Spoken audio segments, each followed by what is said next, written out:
प्रसूति का विवाह दक्ष प्रजापति के साथ हुआ और इनके यहां 16 कन्याओं का जन्म हुआ, जिसमें 13 धर्म को ब्याही गई।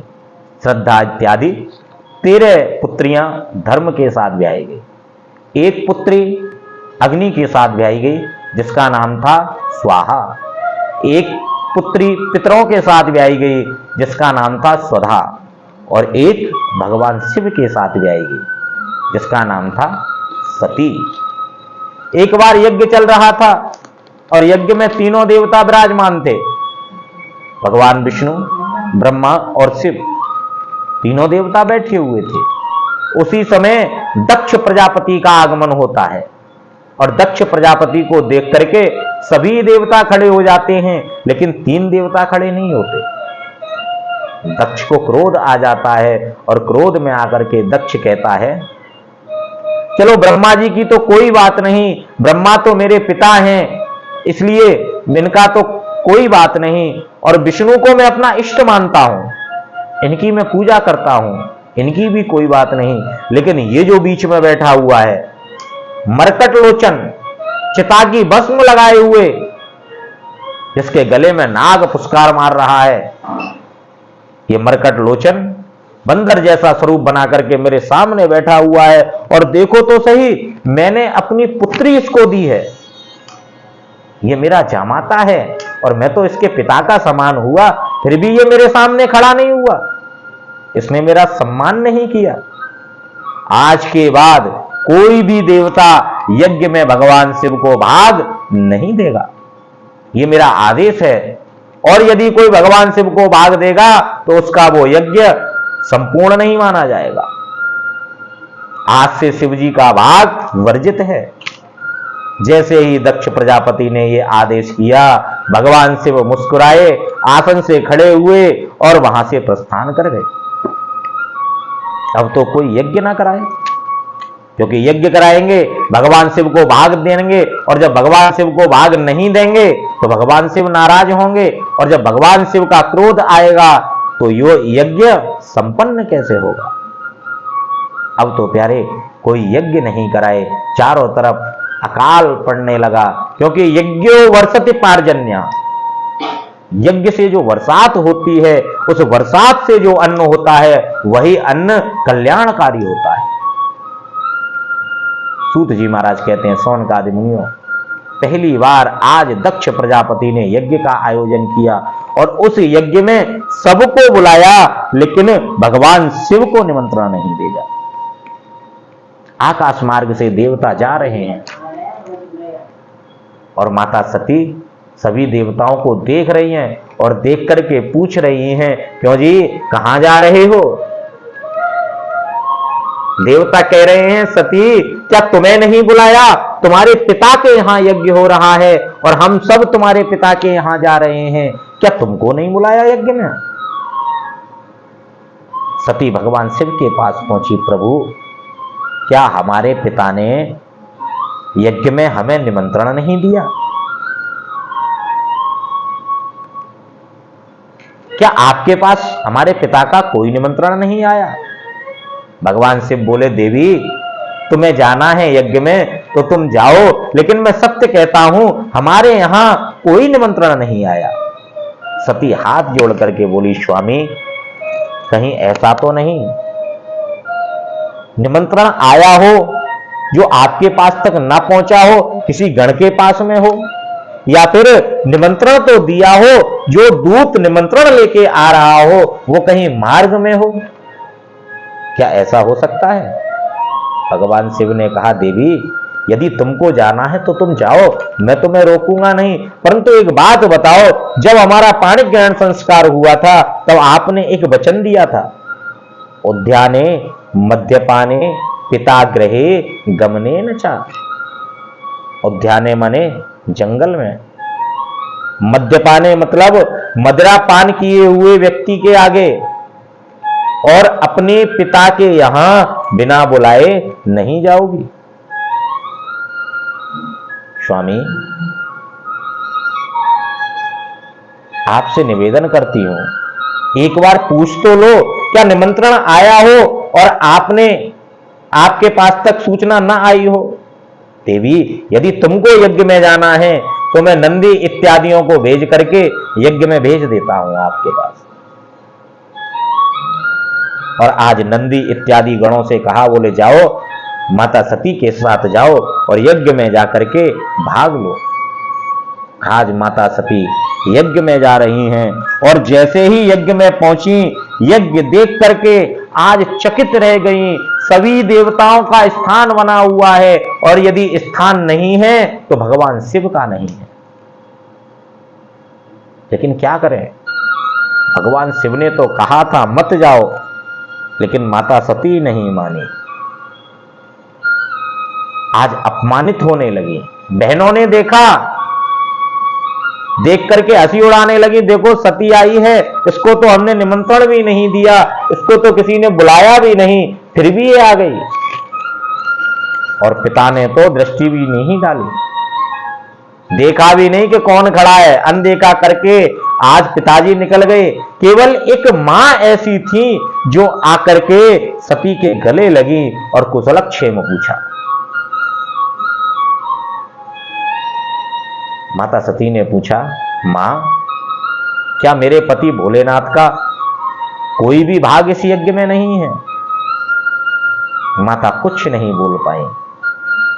सती यज्ञशाला में पहुंची और यज्ञशाला में पहुंच करके देवताओं से कहती है, क्या आपको ज्ञात है कि भगवान शिव के बिना कोई भी यज्ञ संपूर्ण नहीं होता, और फिर भी आपने भगवान शिव का भाग नहीं दिया? आपने ये गलत किया है। भगवान शिव तो संहार करता है, और जब तक भगवान शिव का नाम नहीं लिया जाएगा तब तक यज्ञ कैसे पूर्ण हो सकता है? और आपने भगवान शिव को कोई भाग नहीं दिया। अरे, जब तक यज्ञ में भगवान शिव का भाग नहीं होता वो यज्ञ कैसे संपूर्ण माना जाता है? अब तो देवता लोगों की गर्दन नीचे हो गई। पूकाजी महाराज दांत किलकिलाने लगे, भृगु जी महाराज दाढ़ी खुजाने लगे।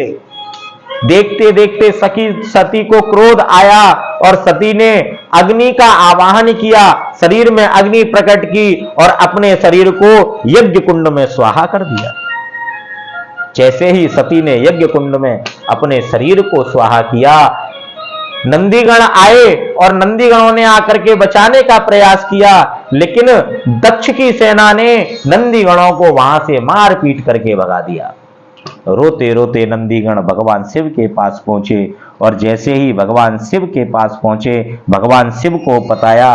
बोले, प्रभु, माता सती ने यज्ञ में जाकर के अपने शरीर का बलिदान कर दिया, पूर्णाहुति कर दी, अपने शरीर को जला करके नष्ट कर दिया। अब तो भगवान भोलेनाथ क्रोध में आ गए और उन्होंने अपनी जटा निकाली, पृथ्वी पर पटकी। वीरभद्र नामक सेवक उत्पन्न हो गया। वीरभद्र से कहा, वीरभद्र जाओ, जाकर के दक्ष की यज्ञ को भस्म कर दो, यज्ञ का विनाश कर दो। अब तो महाराज वीरभद्र चले आ रहे हैं। देवताओं ने देखा दक्षिण दिशा से काला काला धुआं उठता चला आ रहा है। सभी देवता अपने आसन पर अपने वाहन पर बैठे, आसन से खड़े होकर वाहन पर बैठ करके और अपने अपने गंतव्य पर जाने लगे। सूत जी महाराज कहते हैं, सौनकादि मुनियों, वीरभद्र आए। वीरभद्र ने आकर के तुरंत दक्ष की सेना को मारना काटना प्रारंभ कर दिया। पूकाजी हंस रहे थे, एक घूसा मारा, पूकाजी के दांत टूट गए। भृगु जी दाढ़ी खुजा रहे थे, भृगु जी की दाढ़ी पकड़ करके उखाड़ दी और अंत में आकर के दक्ष प्रजापति का मस्तक लिया और लेकर के उसको यज्ञ कुंड में स्वाहा कर दिया। भगवान शिव सती के मृत शरीर को कंधे पर लेकर के घूम रहे हैं, विलाप कर रहे हैं, रो रहे हैं। भगवान विष्णु ने देखा कि अब भगवान शिव सती के प्रेम में ज्यादा विह्वल हो रहे हैं। उन्होंने अपने सुदर्शन से उस सती के शरीर के 52 टुकड़े कर दिए और जहां जहां वो टुकड़े गिरे वहां वहां मां की शक्तिपीठ स्थापित हो गई। बताते हैं कि ये शक्तिपीठ जहां जहां स्थित है वहां वहां मां भगवती प्रत्यक्ष रूप से आज भी विराजमान है। नेत्र नैना देवी में गिरे, जिह्वा ज्वाला देवी में गिरी, और भगभाग कामगिरी पर्वत असम गुवाहाटी में जाकर के गिरा, जहां पर मां कामाख्या विराजमान है। और धन्य है मां कामाख्या जिनकी कृपा हमारे ऊपर है।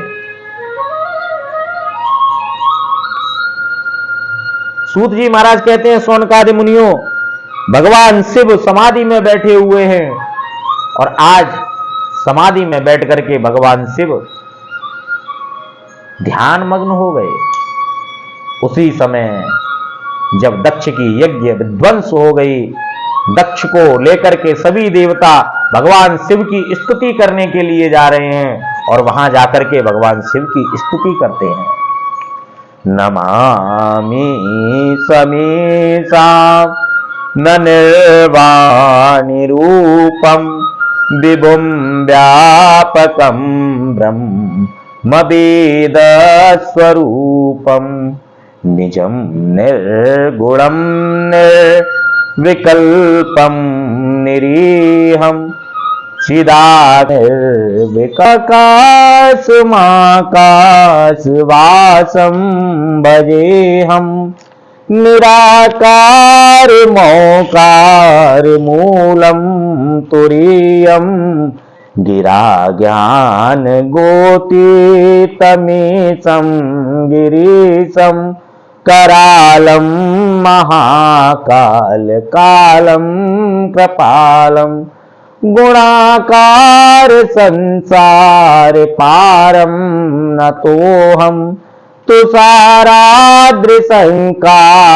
गौरं गंभीरं मनोभूत कोटि प्रभाश्री शरीरं स्फुरन्मौलिकल्लोलिनी चारुगंगा स्फुरन्मौलिकल्लोलिनी चारुगंगा लसद्बाल बालेन्दु कंठे भुजंगा चलत्कुंडलं भ्रू सुनेत्रं विशालं प्रसन्नाननं नीलकंठं दयालं मृगादीशचर्माम्बरं मुण्डमालं प्रियं शङ्करं सर्वनाथं भजामि प्रचण्डं प्रकष्टं प्रगल्भं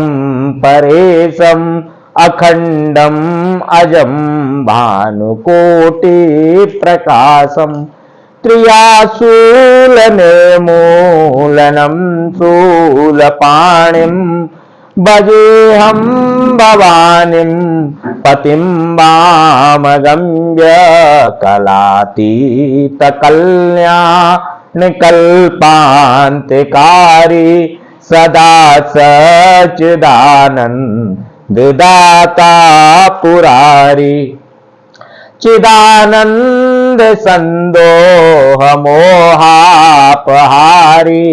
प्रसीदा प्रसीद प्रभो मन्मतारी न यावत् उमाना त्रिपादारविन्दं भजन्ति लोके परे वा नराणं न तावत् सुखं शान्ति संतापनाशं प्रसीदा प्रभो सर्वभूतादिवासं न जानामि योगं जपं नैव पूजा न तोऽहं सदा सर्वदा शम्भुतोभ्यं जराजन्म दोख्योदितात् प्यमानं प्रभो पाहि पायापन नमामि शंभो प्रभो पायापन नमामि शंभो प्रभो पायापन नमामि शंभो प्रभो पायापन नमामि शंभो प्रभो पायापन नमामि शंभो। रुद्राष्टकमिदं प्रोक्तं विप्रेण हरतोषये ये पठन्ति नरावक्त्यां तेषां शंभो प्रसीदति। आज दक्ष के साथ मिलकर के सभी देवता स्तुति कर रहे हैं और दक्ष आज कुछ बोलना तो चाह रहा है, लेकिन भगवान शिव के आदेश से जो बकरे का मुख लगाया गया था उस मुख से वो कुछ बोल नहीं पा रहा है, केवल बम बम बम इतना कह रहा है। भगवान शिव बोले जो मेरे सामने आकर के बम बम का उच्चारण करेगा मैं उससे प्रसन्न हो जाऊंगा। आज भोलेनाथ प्रसन्न हुए और आज यही सती इनका जन्म हिमाचल की पत्नी मैना के गर्भ से होता है और आज जैसे ही मैना के गर्भ से जन्म होता है इनका नाम पार्वती रखा जाता है। और जब पार्वती का जन्म हुआ बचपन में नारद जी आए, नारद जी ने पार्वती का हाथ देखा और हाथ देख करके कहा कि ये तो भगवान शिव के साथ ब्याही जाएगी। और जब से माता पार्वती ने सुना कि मेरा विवाह भगवान शिव के साथ होगा उसी दिन से उसने अपने मन में संकल्प कर लिया कि अब तो मैं जाऊंगी भगवान शिव के साथ ही जाऊंगी। भगवान के गण भगवान शिव के पास पहुंचे, प्रभु आपके लिए एक स्त्री शिव मंदिर में बैठ करके तपस्या कर रही है और उसने संकल्प किया हुआ है कि वो आपको अपना पति स्वीकार करेगी। भगवान शिव बोले ऐसे ही मैं किसी को अपनी पत्नी बना लाऊं, एक बार जाओ तो सही उस स्त्री की परीक्षा तो लो, क्या वो वास्तव में मेरे विवाह योग्य है। अब वो रुद्रगण जाते हैं और जाकर के परीक्षा लेते हैं माता पार्वती की। माता पार्वती जी से कहते हैं माते क्या आपको पता है जिसको आप पति स्वरूप में वरण करने के लिए बैठी हैं वो तो कैलाश पर्वत पर रहते हैं, उनके लिए तो कोई घर ही नहीं है और तो और वो वस्त्र भी नहीं पहनते, शमशान की भस्म लगाते हैं, उनके गले में नाग फुसकार मारता है, कैसे आप उनके साथ अपना जीवन यापन करोगी। माता पार्वती बोली बार बार यह लगन हमारी बरऊ संभो नहीं रहो कुंवारी। अब तो हमने निर्णय कर लिया है कि हम तो अपने पति भगवान शिव को ही स्वीकार करेंगे। भगवान शिव के पास सूचना पहुंची, बोले प्रभु विवाह की तैयारी करो क्योंकि वो स्त्री संकल्प करके बैठी है, विवाह करेगी तो आपसे करेगी अन्यथा किसी से भी विवाह नहीं करेगी। शुभ मुहूर्त निकाला गया, विवाह की तैयारियां प्रारंभ होने लगी और आज विवाह की पत्रिका हिमाचल नगरी पहुंच गई और बारात लेकर के भगवान भोलेनाथ तैयारी कर रहे हैं। सबसे पहले हल्दी का कार्यक्रम हुआ। नंदी इत्यादि गण बोले बाबा हल्दी तो लगाओ। भगवान भोलेनाथ गए, चिता की भस्म लगा करके आ गए। नंदी इत्यादि गणों ने पूछा बाबा ये क्या है। भगवान भोलेनाथ बोले ये मेरी हल्दी है। नंदीगढ़ बोले बाबा हल्दी तो तुमने बड़ी जल्दी लगाई। सूत जी महाराज कहते हैं सौनकादि मुनियों आज भगवान भोलेनाथ तैयार हो रहे हैं, चिता की भस्म लगाई, बागंबर पहना, नया सर्प गले में डाला, कानों में बिच्छू लगाए, नाक पर कांतर लगाई और दूल्हा बन करके भोलेनाथ चलने लगे। भगवान विष्णु बोले बाबा ऐसे चलोगे? बोले क्यों क्या कमी है, सब कुछ नया ही तो है।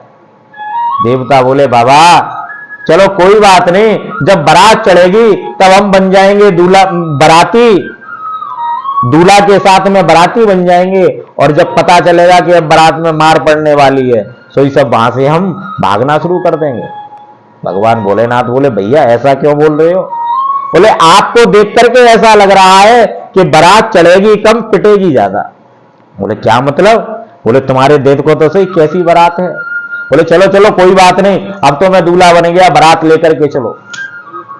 आज बारात लेकर के हिमाचल नगरी में जा रहे हैं और छोटे छोटे बच्चों में इतना उत्साह है बारात को देखने के लिए, प्रातः काल से खड़े हुए हैं कि आज पार्वती के दूल्हा को देखेंगे।